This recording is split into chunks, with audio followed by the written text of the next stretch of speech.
Hello बच्चों, आज हम डिस्कस करेंगे average value of alternate current over half cycle. Right, देखो बच्चों, क्योंकि जो करंट होता है ऑल्टरनेट करंट वो साइन कर्व को फॉलो करता है। किसे करता है? साइन कर्व को। तो अगर हम करंट और टाइम का ग्राफ देखें तो साइन कर्व कैसी होगी? Like this. अब इस साइन कर्व में जो करंट है वो मैक्सिमम और मिनिमम वैल्यूज़ के बीच में ही सारी वैल्यूज़ अटेन करता है। इसमें अगर फर्स्ट हाफ साइकिल देखें तो करंट अपने आप को पॉजिटिव रखता है और डायरेक्शन चेंज करता है नेक्स्ट हाफ में। राइट, नेक्स्ट हाफ में नेगेटिव। तो कंप्लीट साइकिल अगर हम देखें तो कंप्लीट साइकिल में आधा टाइम पॉजिटिव आधा टाइम नेगेटिव, मतलब डायरेक्शन चेंज हो गई है। तो अब अगर हम एवरेज वैल्यू निकालेंगे टोटल टाइम पीरियड में, तो एवरेज वैल्यू होती है total number of observation upon number of observation. तो करंट की बात कर रहे हैं तो हम करंट की टोटल वैल्यू निकाल के टोटल टाइम से डिवाइड कर देते हैं। अब इस इक्वेशन में जो न्यूमरेटर है लाइक आई, वो उसकी वैल्यू है आई नॉट साइन थीटा, तो हम उसको इंटीग्रेट सेपरेटली करते हैं। जिस एक्सप्रेशन में हम आई नॉट को बाहर लेके साइन की इंटीग्रेशन करते हैं। अब आप देख सकते हैं साइन की इंटीग्रेशन क्या है? Cos theta.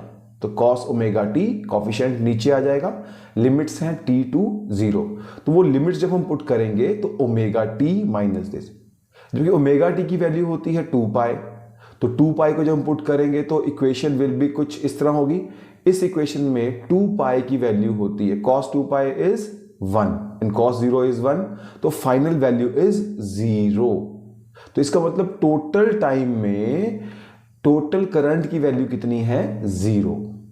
तो एवरेज वैल्यू अगर हम पूरे साइकिल की निकाल लेंगे तो आंसर क्या आएगा? 0। इसलिए हम हाफ साइकिल की एवरेज वैल्यू ही लेते हैं। अब अगेन एवरेज वैल्यू होती है total current upon total time.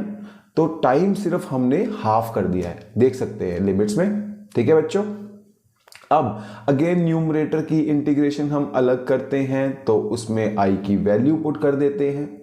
आई की वैल्यू पुट करने के बाद आई नॉट, क्योंकि कांस्टेंट है, अलग ले लेते हैं। साइन की इंटीग्रेशन कॉस होती है, कॉस में जब वैल्यूज पुट करेंगे तो हमारे पास फिर से ओमेगा टी की वैल्यू 2 पाई पुट करने के बाद कॉस पाई की वैल्यू -1। राइट बच्चों, और -1 जब पुट करेंगे तो वहां से हमारे पास जो रिलेशन आएगा that will be 2 I not omega. तो न्यूमरेटर की वैल्यू क्या बची? इस बार 0 नहीं है, इस बार है 2 आई नॉट ओमेगा। अब बच्चों एवरेज वैल्यू क्या होगी? Again integration upon total time. तो नीचे न्यूमरेटर की वैल्यू नीचे से उठा के अगर हम ऊपर पुट करें तो रीअरेंज करने के बाद हमारे पास जो वैल्यू आएगी that will be 4 I not upon omega T. Omega T again 2 पाई है, 2 पाई वैल्यू पुट कर देते हैं। उस 2 पाई को पुट करने के बाद हमारे पास जो रीअरेंज फाइनल आंसर आएगा वो होगा 2 आई नॉट अपॉन पाई। ये वीडियो बच्चों अगर आपको अच्छी लगी हो इसको लाइक कीजिए, सब्सक्राइब कीजिए। ऐसी ही डेरिवेशंस की, ऑल कॉन्सेप्ट्स की वीडियो हम लाते रहेंगे। नेक्स्ट वीडियो में आपको एक नेक्स्ट डेरिवेशन मिलेगी। तब तक के लिए